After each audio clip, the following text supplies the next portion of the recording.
2008 সালের সংসদ নির্বাচনের হলফনামায় তিনি ছিলেন দেনাদার, অথচ 15 বছরের ব্যবধানে হয়েছেন হাজার কোটি টাকার মালিক। বলছি সাবেক নৌ পরিবহন মন্ত্রী শাহজাহান খানের কথা। টেন্ডারবাজি, চাকরি বাণিজ্য, সড়কে চাঁদাবাজি সহ নানা অনিয়মের মাধ্যমে তিনি হয়ে গেছেন বিপুল বিত্তশালী। তদন্ত সাপেক্ষে তার বিরুদ্ধে ব্যবস্থা নেয়ার জোর দাবি ভুক্তভোগীদের। বেলাল রিজভির তথ্য ছবিতে ডেস্ক রিপোর্ট। শাহজাহান খান ছিলেন জাসদ নেতা। 1991 সালে যোগ দেন আওয়ামী লীগে।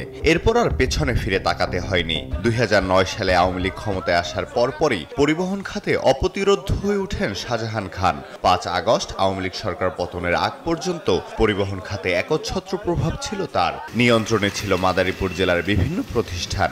পরিবার ও স্বজনদের আধিপত্য ছিল একচ্ছত্র। সবকিছুই তাদের নিয়ন্ত্রণে ছিল।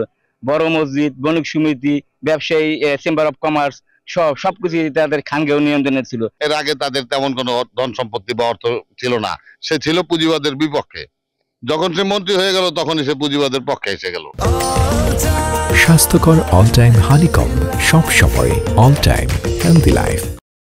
2018 সালের এক গোয়েন্দা সংস্থার গোপন প্রতিবেদনে উঠে আসে শাহজাহান খানের হাজার হাজার কোটির রাজত্বের তথ্য।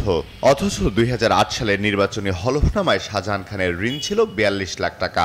বর্তমানে সাবেক এই মন্ত্রীর কমপক্ষে 15 জায়গায় নিজ নামে স্থাবর সম্পত্তি ও স্ত্রীর নামে স্থাবর সম্পদ 13 স্থানে। শাহজাহান খান ছোট একটা টিনের ঘর ছিল, আর এখন তার 10 তলা বাড়ি, এই মোড়ে বাড়ি, ওই মোড়ে বাড়ি, এই যে সার্বিক গাড়ি, কত কিছু তার। আজকে শাহজাহান খানের ভাই জাচ্চু খান, সে মাদারীপুরের হলো গডফাদার। সে ঠিকাদারি সব তার নিয়ন্ত্রণে নিয়ে গেছে। সে ঠিকাদারি কোনো কাজ করতে দিত না। সে ডোরপ করলে কেউ চান্স পেত না। ছোট ভাই হাফিজুর রহমান জাচ্চু খান নিয়ন্ত্রণ করতেন জেলার সব টেন্ডার। শাহজাহান খানের আরেক ভাই অ্যাডভোকেট ওবায়দুর রহমান কালু খান জেলা আইনজীবী সমিতির সভাপতি ও উপজেলা চেয়ারম্যান ছিলেন। টেন্ডারবাজি, ভূমি দখল, কিশোর গ্যাং নিয়ন্ত্রণ, মাদক নিয়ন্ত্রণ সহ বিভিন্ন অভিযোগ রয়েছে এই পরিবারের বিরুদ্ধে। 1972 থেকে 1980 সাল পর্যন্ত সর্বহারা ও জাসদের একাধিক নেতাকর্মীদের হত্যার অভিযোগ রয়েছে শাহজাহান খানের বিরুদ্ধে। তবে মামলা করার সাহস পায়নি কেউ। অভিযোগ 2009 সাল থেকে 2020 সাল পর্যন্ত পরিবহন সেক্টরে 12,000 কোটি টাকা চাঁদাবাজি করেছে শাহজাহান খানের লোকজন। এসব বিষয় তদন্ত করে শাহজাহান খানের বিরুদ্ধে আইনানুগ ব্যবস্থা নেয়ার দাবি সংশ্লিষ্টদের। Desk report, news 24।